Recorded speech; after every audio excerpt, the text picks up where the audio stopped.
Olá pessoal, tudo bem com vocês? Então vamos lá para mais uma aula de Geografia.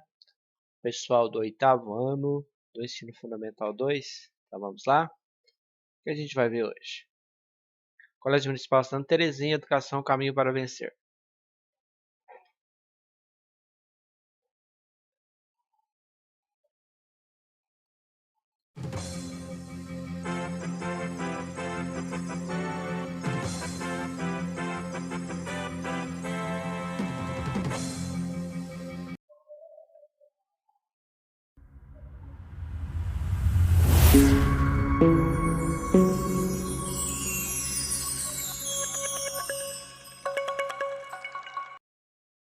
Nós temos uma sonoplastia de fundo aí, os latidos de cachorro, né, alguns passarinhos, mas, né, vamos lá. Ensino Fundamental, 8º ano, professor Júlio Souto, disciplina Geografia, conteúdo América Latina, a data que é a semana 25/10 às 5/11. A gente vai ver um processo de regionalização do continente americano, né? Na verdade, nós já vimos que é uma regionalização, ou seja, divisão, relacionada ao aspecto linguístico. Vou citar para vocês a América Latina. O que é a América Latina? É uma porção do continente americano, localizada entre o Rio Grande, fronteira entre os Estados Unidos e o México, e a Terra do Fogo, é um conjunto de ilhas situado no extremo sul da América do Sul. Nessa porção do continente americano vivem cerca de 586 milhões de pessoas, né? Tem um asterisco aí, que provavelmente deve ter mudado. A área total é de 21.060.501 km², o que resulta em uma densidade demográfica de 27,8 habitantes por km². Essa regionalização, ou seja, divisão, ela leva em conta a história e as características culturais. O continente americano fica então dividido entre América Anglo-Saxônica, que é estabelecida entre Estados Unidos e Canadá, provavelmente países de língua inglesa, se você for considerar, tá? E América Latina, que recebe esse nome porque é composta por países que têm como língua oficial idiomas que derivam do latim, como português, espanhol e francês. Por essa razão, o México também está incluído nessa divisão, tá? Porque eu tenho uma divisão territorial, né, onde o México está na América do Norte, né, que é Estados Unidos, Canadá e México. Só que, em aspectos culturais, o México é um país de língua latina, então ele está na América Latina. E como já estudamos, a gente já discutiu a respeito, o México é um país de terceiro mundo, capitalista subdesenvolvido, né? Então vamos lá? Aqui está o Brasil, né? O Brasil é muito visto por essa questão indígena, porque o povo brasileiro é formado por uma miscigenação ou mistura de raças, né? Que é o branco, que é o europeu, né? Que é o português que veio na época da descoberta. Eu tenho o negro, que veio no processo da escravatura, né? E eu tenho também o amarelo, que é o indígena, que é o índio, que é o povo nativo aqui, né, do Brasil. Um processo histórico bastante interessante aí, processo de miscigenação de raças. Os países da América Latina possuem um passado colonial em comum. Colonização de exploração. O que é isso? Né? Exploração é explorar, retirar, né? E tem umas figuras da escravatura no Brasil, mas o processo de exploração seria, né? Toda a riqueza. Naquela época, quem descobrisse um novo território passaria a ser dono desse território. Ou seja, o Brasil foi descoberto por Portugal. Então, a coroa portuguesa passou a ser dona, né, da nova colônia descoberta, onde é o Brasil hoje, né? E provavelmente toda a riqueza que era produzida aqui era levada para lá, para Portugal, ou seja, colonização e exploração. Foi a marca do passado desses países. A maioria dessas atuais nações serviu às suas metrópoles e teve as suas economias voltadas à exportação, o que impediu a constituição de um mercado interno consolidado e causou os prejuízos que permanecem até os dias atuais. Essa característica também diferencia expressivamente a América Latina da América anglo-saxônica. Olha que fator interessante aqui para a gente perceber no estudo da questão econômica, da geografia econômica. Todos os países, se você for fazer um estudo, todos os países que foram colonizados da forma de exploração são países pobres hoje, ou seja, países subdesenvolvidos. E países que foram colonizados da forma de povoamento, né, como é o caso dos países da América Anglo-Saxônica, aqui no continente americano, Estados Unidos e Canadá, são países ricos, né? Aqui nós temos duas imagens da escravatura no Brasil, que infelizmente foi um período bastante sombrio da nossa história, né? Onde a coroa portuguesa permitiu que fosse até a África, né? Traficar esses escravos para o Brasil para que eles trabalhassem forçadamente, né? Para o processo de, né, desenvolvimento econômico do Brasil. Isso aconteceu só no Brasil? Não. Mas é uma história negra, uma história bastante ruim do nosso país, né? Vamos lá. Outra característica histórica que é comum aos países da América Latina é a concentração de terra nas mãos da elite, mesmo após a descolonização, tá? Então, má distribuição de renda, herança do quê? Do processo histórico, né? Do processo de colonização e de exploração, né? Grande porção das terras, né? Que é a questão rural, nas mãos de poucas pessoas ou na mão da elite. Esse fator é um dos responsáveis pelas marcantes desigualdades sociais e econômicas presentes nesses países. Todavia, apesar de muitas semelhanças, esse conjunto de países possui diferenças que nos permitem agrupá-los em grandes conjuntos regionais. Vamos lá. América Central e Guianas. A América Central é a região formada por dois conjuntos de países ligados ao continente. É a porção insular composta por ilhas. Tá? Aquela ligação entre o continente americano, entre América do Norte e América do Sul. É uma porção de várias ilhas que tem, né? A parte insular, a parte de ilhas, né? Que eu posso considerar que ela vai do México, né? Aqui do México até o Panamá, né? São várias ilhas que tem aqui, a gente já viu sobre isso. América do Sul, chamada de América Andina, é marcada pela presença da Cordilheira dos Andes. São chamados andinos os países que compõem essa sub-região latino-americana. Quais são eles? Venezuela, Colômbia, Equador, Peru, Bolívia e Chile. Venezuela, capital Caracas, Colômbia, capital Bogotá, Equador, capital Quito, Peru, capital Lima, Bolívia, La Paz e Chile, capital Santiago. Então, é um país, né, esses países da América Andina, são países que estão ligados à Cordilheira dos Andes. Aspecto de localização lá no mapa. América Platina. Os países platinos são aqueles banhados pela bacia do Prata. Plata em espanhol, que é formado pelos rios Paraná, Paraguai e Uruguai.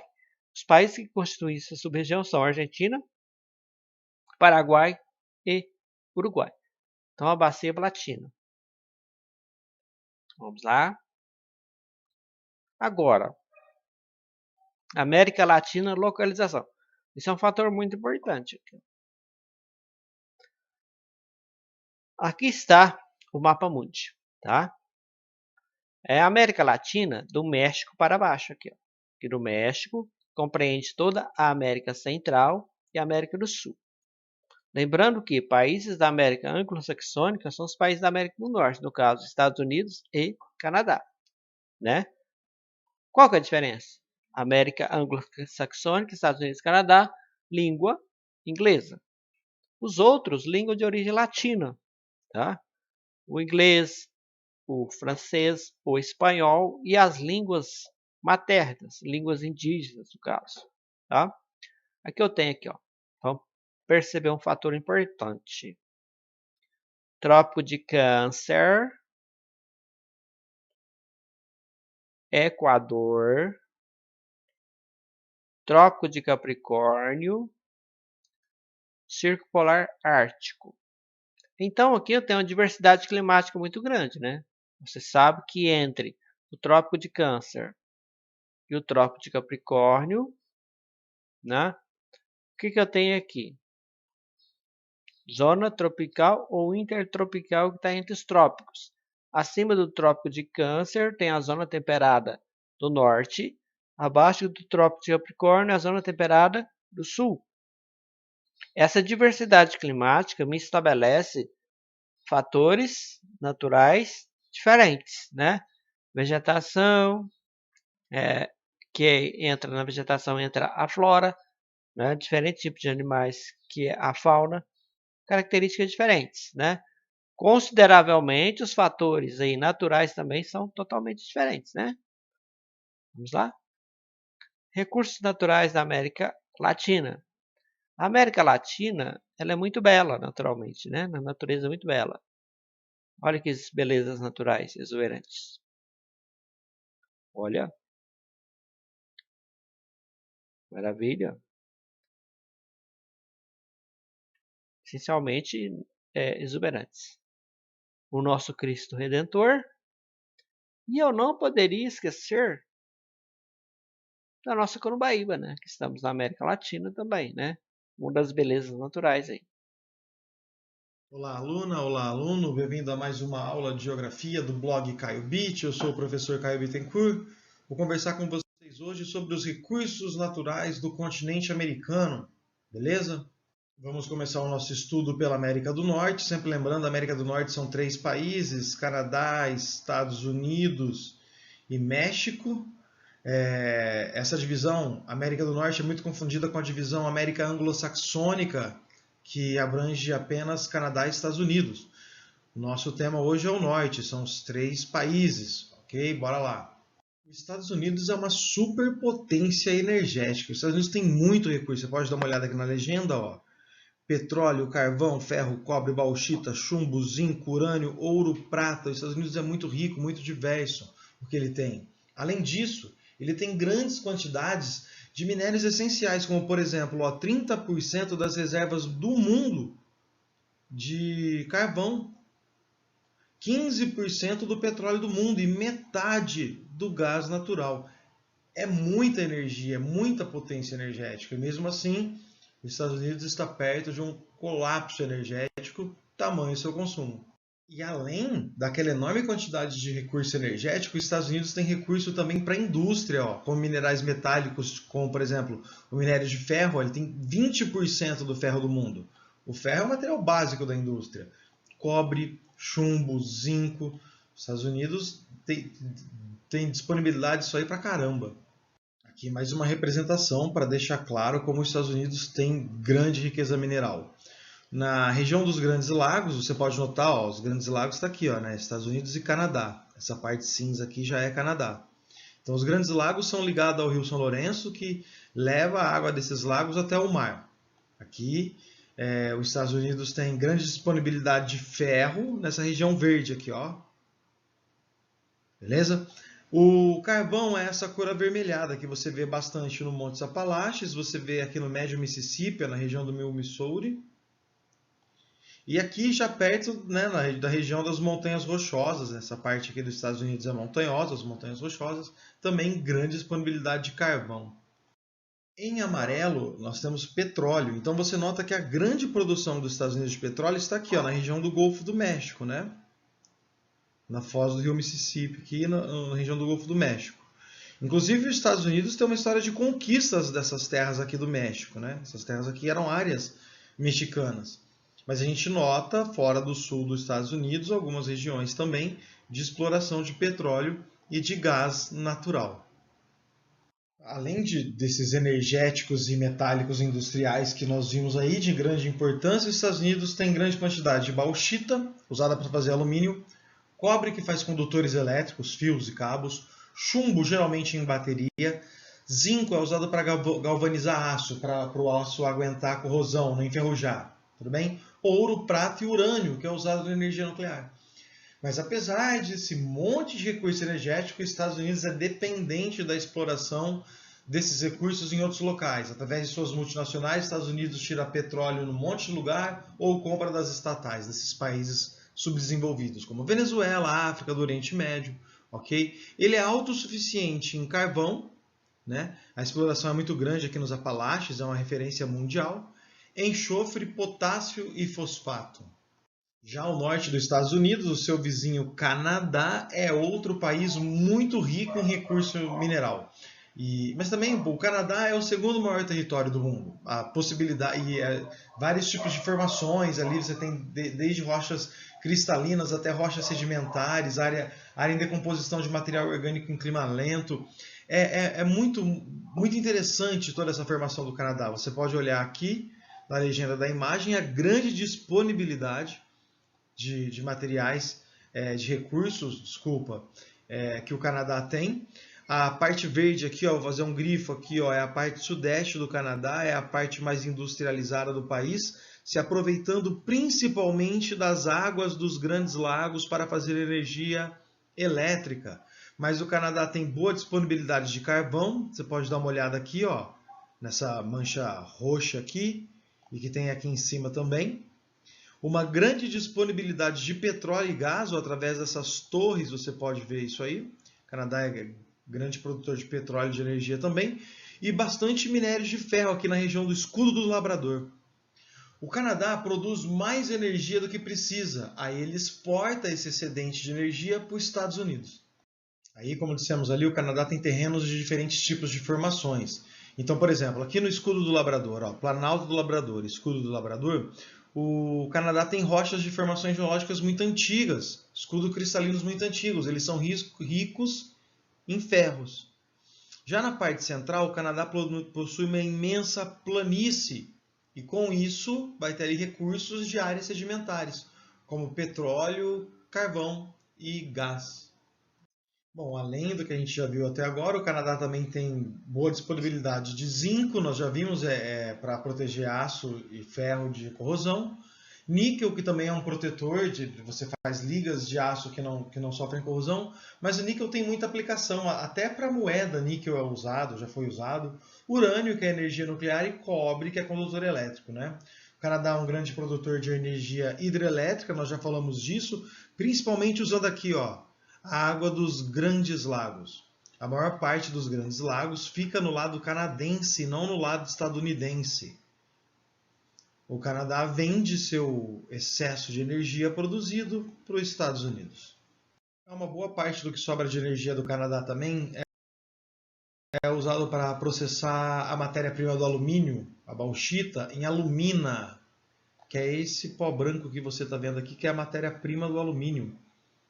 Gasta bastante energia, o Canadá se aproveita, importa da Austrália, da Jamaica, a bauxita e processa ali o alumínio. Outro recurso importante do Canadá é a conífera, ou pinheira, a floresta de taiga, né? Produção de papel e celulose e de energia também. O México, né? O último país que nós vamos estudar é da América do Norte, é famoso por sua exploração de gás aqui no Golfo do México, na região de Tampico e na região de Campeche aqui, ó, Campeche, né? Grande extração de petróleo. Esse petróleo foi nacionalizado em 1938, passou a ser totalmente do Estado em 1938. Aí a empresa se tornou a Pemex, Petróleos do México ou Petróleos Mexicano, e foi assim até 2015. Em 2015, a Pemex foi privatizada, né? O Estado perdeu o controle sobre ela. Um dos grandes consumidores desse petróleo mexicano é os Estados Unidos, que é um grande importador de energia. E em 2018, a Pemex anunciou a descoberta de um campo de Tabasco, no Golfo do México, com mais de 500 milhões de barris de petróleo. Aqui o logo da Pemex. Existem algumas empresas de petróleo que são famosas no mundo todo. A Pemex, que é o petróleo mexicano, a PDVSA, que é a da Venezuela. Os Estados Unidos tem bastante famosas, a Texaco, a Shell, a Inglaterra tem a British Petroleum, Então, todo o Brasil, a Petrobras, essas empresas de petróleo, elas patrocinam corridas, eventos automotivos, né, empresas muito famosas. O México também se destaca por ser um grande produtor de prata. Aqui, ó, vou grifar na Serra Madre Ocidental, essa região aqui. Mas as minas aqui andam se esgotando, né? Chegando ao seu fim. Grande produtor também de cobre, ferro, zinco e chumbo, que nós já vimos lá atrás, né? Para que são utilizados. E antimônio. Antimônio, além de ligas metálicas especiais, ele é usado como composto em produtos que precisam retardar a chama. Tintas, tecido, fibras que precisam aguentar um pouco de resistência ao fogo, ter um pouco de resistência ao fogo, usa-se antimônio. Além de, no México ainda, ter disponibilidade de carvão mineral. E aqui, jovens, chegamos ao fim da primeira parte da aula de recursos naturais da América. Fizemos a América do Norte, falta a América Central e a América do Sul, coisa bem rápida. Eu espero você na segunda parte dessa aula. Até já já e bons estudos! Opa, chegamos ao fim. Uai, você podia perguntar lá, professor, você falou sobre, né, a América Latina, que vem do México para baixo, né, não entra Estados Unidos e Canadá. Então esse é o desafio, né, tentarmos juntos descobrirmos o potencial, né, potencial natural dos países da América Latina, né? É esse o desafio que eu vou propor para vocês, tá bom? Nas atividades que vocês vão receber, né? Fazendo uma pesquisa, né? E encontrando esses fatores, ok? Espero que tenham gostado e até a próxima.